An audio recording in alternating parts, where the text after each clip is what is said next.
Where do I start with this one? A pet project of reclusive aviator Howard Hughes, his last production in fact, this Western epic from director Dick Powell cost $6 million to make and premiered in February of 1956. Clearly blinded by its recognizable stars, audiences helped this clumsy film earn some $9 million in proceeds. The approved rated story hilariously features John Wayne in the title role as Temüjin, a Mongol warrior in the 13th century who would rise to power to become Genghis Khan. Let that sink in for a minute. America's most recognizable cowboy at the prime of his career was selected to play an Asian warrior. Racial insensitivity notwithstanding, this might be the single worst casting decision in the history of film.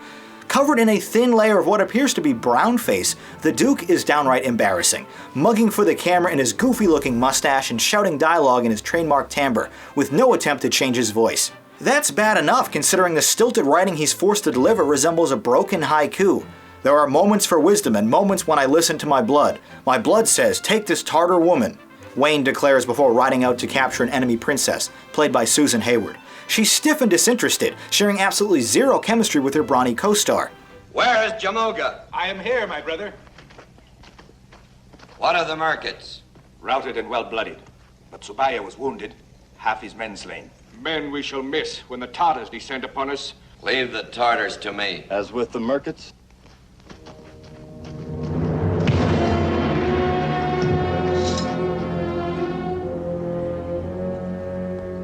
I dealt gently with this oaf. If others would speak, let it be now. Now, thanks to Dan Carlin's incredibly fascinating podcast series, Wrath of the Khans, I went into this movie already knowing what a powerful, influential, ruthless, sex-crazed warrior Temüjin really was. But the Conqueror shares none of this backstory, instead reducing his entire legacy down to a silly romance story with bad costumes. Khan didn't nervously ask for a girl's attention like a timid teenager before prom. This is a man who literally raped thousands of women during his travels. One useless sequence plays out like a rejected grade school recital, with scantily clad women prancing around for no one's amusement, before Hayward takes to the floor in a failed assassination attempt. The 111-minute picture contains a fair amount of action, including some impressive horseback riding and stunt work, but thanks to the identical-looking players and flat cinematography, it's impossible to really tell what's going on. And when Powell punches in for the rare close-up, it results in laughably unrealistic fight choreography. The wide CinemaScope lens also creates a rather distracting barreling effect on the sides of the frame, most obvious during the movie's many panning shots. The audio, meanwhile, is especially awful. I can't tell if it was a botched ADR job or recorded through a tin can on the end of a string. The Mexican and Native American supporting cast might pass for Asian soldiers in the right lighting, but Utah's Mojave region is a poor substitute for Mongolia's Gobi Desert. Speaking of lighting though, it sucks. Completely inconsistent as Powell attempts to mix location work with scenes obviously shot back on a soundstage. The movie's most unforgiving mistake though lies not with its awful screenplay or bad acting, but with the production itself.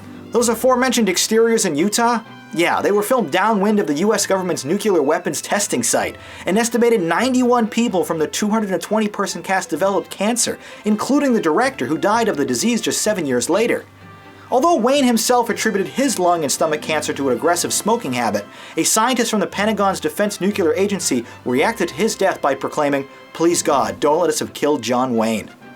Obsessed with this costly mistake, Hughes reportedly spent his final paranoid years watching this movie every night on repeat, spending $12 million of his own money to buy every last copy just for himself. Masquerading as a John Wayne Western, this movie is a monument of bad decisions, and although it really needs to be seen to be believed, you're better off simply not. The Conqueror is a train wreck of historic proportions and is simply garbage.